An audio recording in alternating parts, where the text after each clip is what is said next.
আসসালামু আলাইকুম। মার্কেট বন্ধ আছে, দুটো শেয়ার নিয়ে কথা বলতে চাচ্ছি। একটা হচ্ছে সোশ্যাল ইসলামী ব্যাংক বাংলাদেশ লিমিটেড, আর একটা হচ্ছে ওয়ান ব্যাংক পিএলসি। তো সোশ্যাল ইসলামী ব্যাংক নিয়ে যদি সর্বপ্রথম বলি,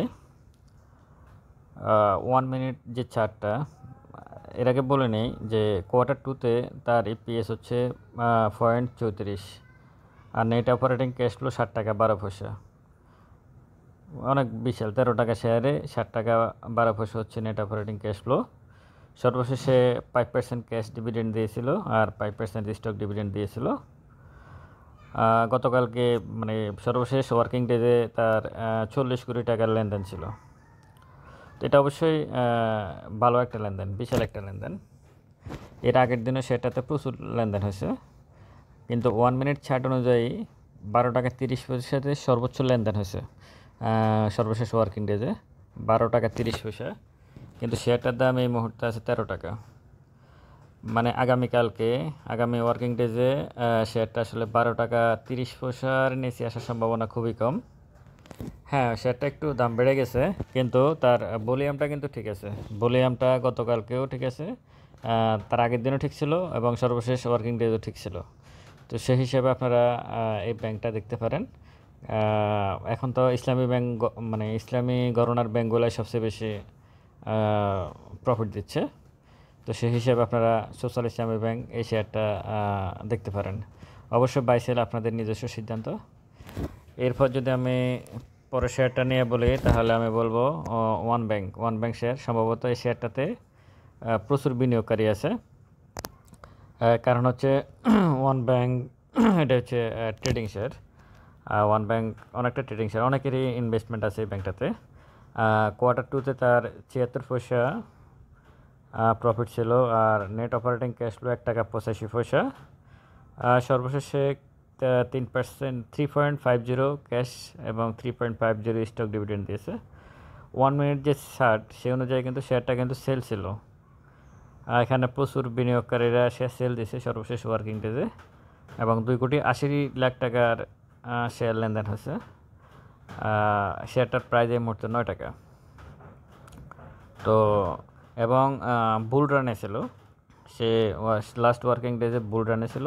সোশ্যাল ইসলামী ব্যাংকও বুল রানে ছিল ওয়ান ডে, মানে 1 মিনিট চার্ট অনুযায়ী। 1 মিনিট চার্টটা আসলে গুরুত্বপূর্ণ, কারণ ওখানে আসলে প্রতিদিন শেয়ারটা কী পরিমাণ সেল বা বাই হয়েছে এই বিষয়টা ওখানে দেখা যায়। তো আপনারা 1 মিনিট চার্টটা দেখে নেবেন। আমি মনে করি যে এই দুইটা ব্যাংক ভালো করার সম্ভাবনা আছে সামনের দিনগুলোতে। আমি এর আগে গ্লোবাল ইসলামী ব্যাংক এর ব্যাপারে বলছিলাম, আইএফআইসিএবি ব্যাংকও বলছিলাম। তো সেদিক থেকে আমি মনে করি এই দুটা শেয়ারের মধ্যে যদি আমাকে বলা হয় যে আমি কোনটা সর্বপ্রথম ভালো বলবো, এই দিক থেকে আমি ওয়ান ব্যাংকে সর্বপ্রথম ধরে রাখবো। কারণ ওয়ান ব্যাংক 12 টাকাতে 11 টাকা 50 পয়সাতে বিশাল একটা বাই ছিল। হ্যাঁ, 11 টাকাতে বিশাল একটা বাই ছিল। আপনারা যে সবুজ রঙের যে ক্যান্ডেলটা দেখতেছেন আগের, এখানে প্রচুর বাই ছিল। মানে অনেক টাকা এখানে যে কোনো বিনিয়োগকারীর টাকা এখানে আছে। সুতরাং সে শেয়ারটাকে 11 টাকা পর্যন্ত নেবে। এটা হচ্ছে মানে নর্মাল সেন্সের বিষয়। সে শেয়ারটাকে কখনো না কখনো 11 টাকা পর্যন্ত নেবে, এবং প্রাইসটাও অনেকটা পড়ে আছে, এবং তার ভলিউম কিন্তু এই কম, এবং মানে ওয়ান ব্যাংকের পজিশনটা খুবই ভালো। ওয়ান ব্যাংকের পজিশনটা, হ্যাঁ, কালকে হয়তো একটু ব্যাক করে আবার উপরের দিকে যাওয়ার সম্ভাবনা আছে। সেক্ষেত্রে আমি বলবো সোশ্যাল ইসলামী ব্যাংক অনেক বেশি বেড়ে গেছে, যদিও তার ভলিউম ঠিক আছে, কিন্তু সে বেশি বেড়ে গেছে। হয়তো সে কারেকশানে আসতে পারে, কারণ সর্বোচ্চ সে প্রাইসটা এখন হোল্ড করতেছে সোশ্যাল ইসলামী ব্যাংক। তো এই দিক থেকে আমি ওয়ান ব্যাংকে সবচেয়ে ভালো পজিশনে রাখবো। হ্যাঁ, তো আপনারা দেখতে পারেন। তবে এগুলো সবই ডিসেম্বর ক্লোজিং।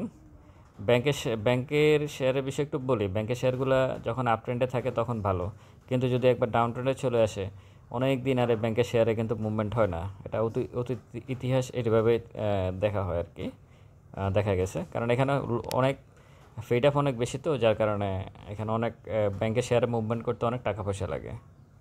তো আপনারা দুইটা শেয়ার দেখতে পারেন। ভিডিওটা ভালো লাগলে শেয়ার করবেন। ভালো থাকবেন। আসসালামু আলাইকুম।